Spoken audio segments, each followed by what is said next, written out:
Hi everyone, Melissa here.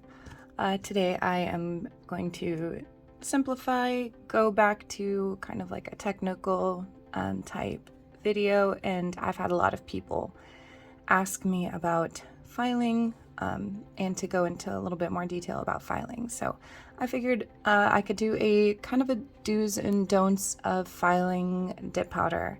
So I'm going to do two sets today actually for this video, but they're going to be simple one color sets. I'm going to do the first one using pretty much the filing techniques that I started with when I first started dipping.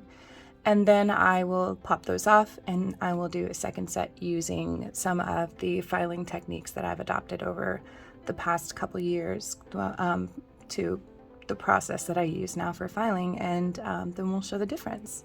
So I'm going to be using Snug as a Bug by Dipp'd. This is one of my favorite colors. It was from one of our sub bags a couple years ago. And this, as you can tell, it's almost gone. It's one of my favorites, but it applies very nicely. It's a really nice and smooth color, but it's not so smooth that it's one of those colors that people say they don't have to file. I was going to do a shimmer because a lot of her shimmers you would think you don't have to file. That's my first don't. To me, I will never say anymore that I didn't have to file a mani. I used to say that with some colors, but I won't say that anymore because I think that filing should always happen. But yes, this color goes on nice and smooth, but it should be enough that we can see the difference with filing with both methods. So I will stop talking on and I will get into the process. So I'm going to go ahead and just dip this solid color on. I'm going to be using the Apex method for application for this, so pretty much where you just have a smaller piece that you apply and then you get larger, so it builds up this center area a bit more, just because I know that's the method a lot of people use for applying dip powder. Okay, so now I'm done dipping. This was just a nice quick dip. I did 4 dips in total because that's what I usually do. It gives me a little bit more to work with when it comes with filing. It allows me to file a little bit more aggressively, and I like to have control in my filing. But for this, I'm going to go ahead and activate this, and then I will show you some of the ways that will not give you the best shape when you're filing. Okay, one of the biggest don'ts is not focusing on the free edges. The free edges really need to be cleaned up. You're not going to be able to maintain the shape that you had on your bare nail because the dip powder builds out as you apply it. So it'll widen this area.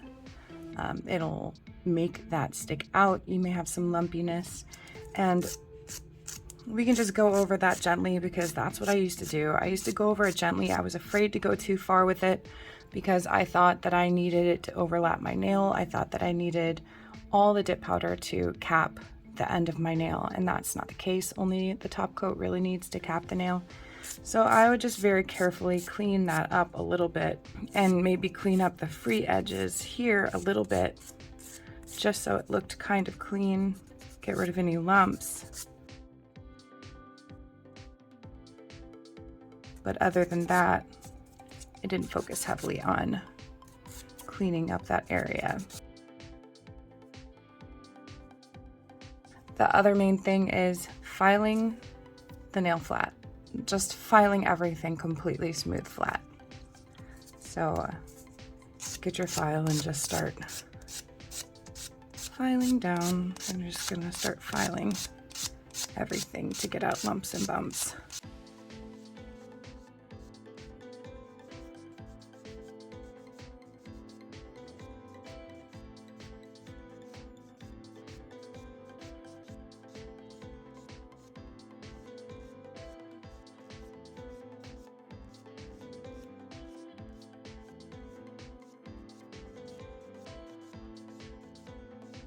It's really difficult for me to even do this differently than my normal way because I pretty much do it without thinking anymore. So I'm having to purposefully not change the direction of this file.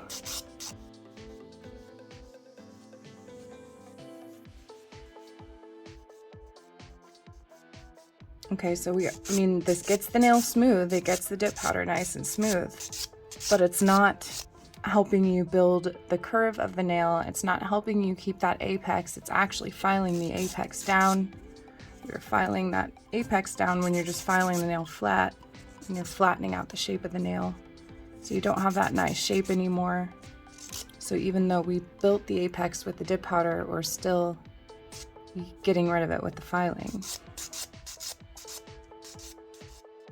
Okay, then we grab a buffing block, and I'm just gonna buff the whole thing smooth.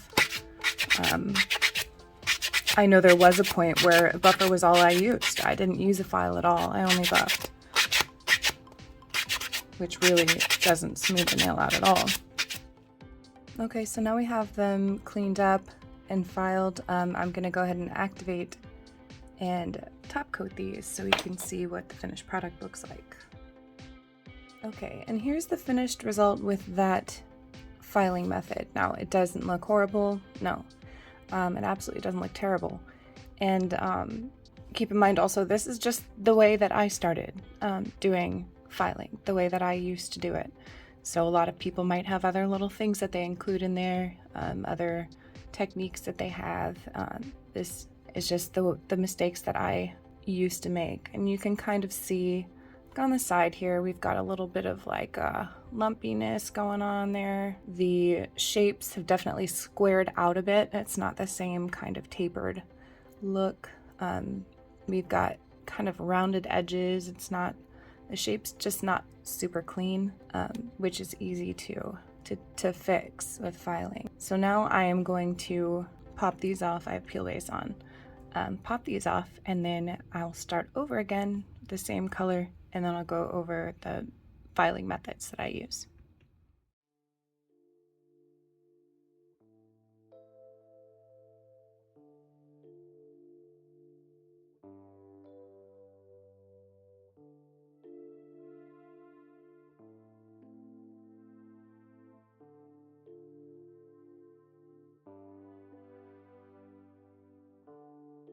Okay, now I've got the powder off, I've got my peel base back on, and I'm going to apply the powder again the exact same way I did before, with 4 layers and using the apex method. Okay, so I've got all of the color down again, so I'm going to go ahead and activate this, and then we'll get into what, for me personally, is what I think is the best filing method for dip powder.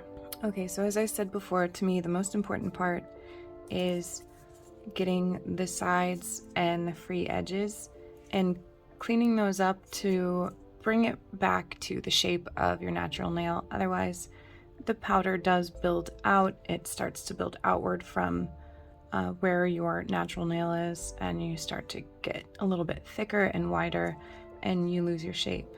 But you also want to clean up your shape so that it's a smooth line coming from your cuticle here down to the tip of the nail. So I always file along the side. You want to make sure that your file is sideways. I file along the side from the cuticle down to the tip, and I use that to get back that nice smooth curve or whatever shape your nail happens to be, to make sure the side of the nail follows that shape that you want it to keep.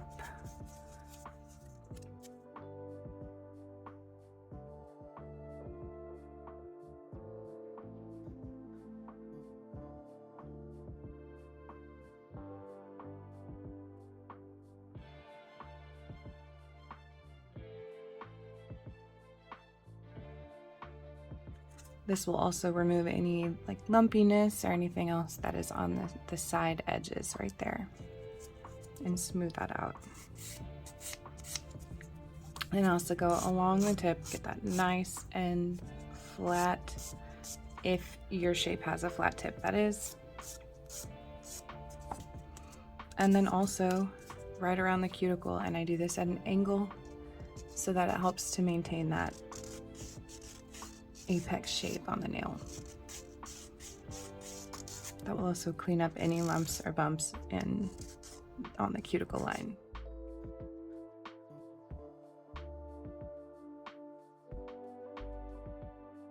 From there, you'll have the shape recreated. The shape will be back to what you had on the natural nail. You can get it back to that, then you know that your shape is going to be good. And then I always start coming up at a 45-degree angle from the side that I already filed out.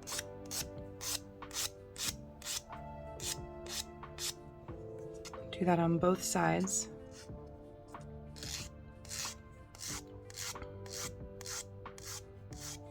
And then you just gently go over the top. Not too much. You want to smooth it without filing down too much bulk unless you have too much bulk. If you have too much there, then you can file it down at that point.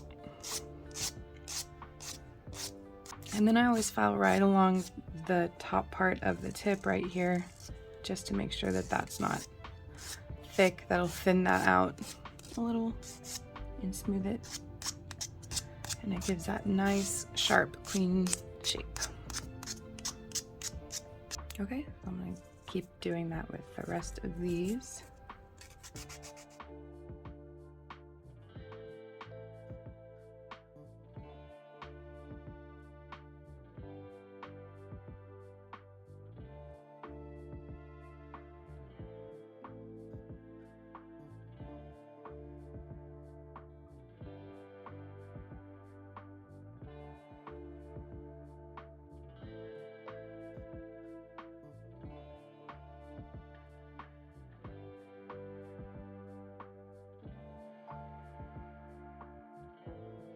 All right, and here is the set using my ideal filing methods. I'll go ahead and just pop up the image of the first set here so you can see the difference. It is not a massive difference. No, it's not. But there are definitely subtleties. The shaping in the set is just more consistent and it's cleaner, and definitely apex is better.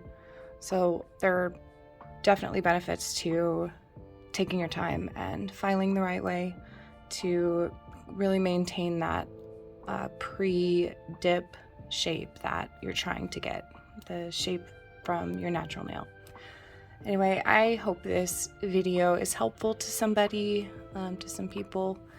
If you would like any other specific technical type videos, feel free to let me know. I'm always happy to do them. And as always, thank you for joining me, and I'll see you next time.